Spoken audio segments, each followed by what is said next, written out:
यता बुढाले चाहिँ खसीको मासु पकाउँदै म चाहिँ यता कुखुराको मासु पकाउँदै यता भात। खाना पकाउनमा त मेरो बुढा फेरि नम्बर 1 हो नि फेरि, हैन? हो कि नै? हो कि नै?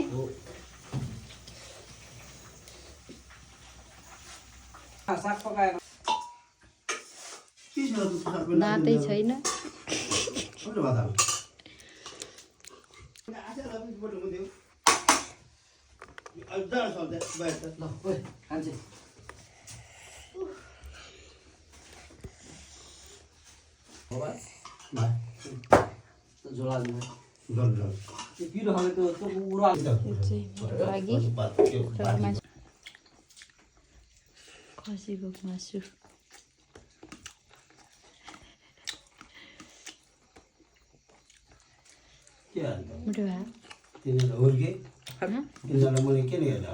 खसीको मासु खसीको मासु, बुढाको मासु।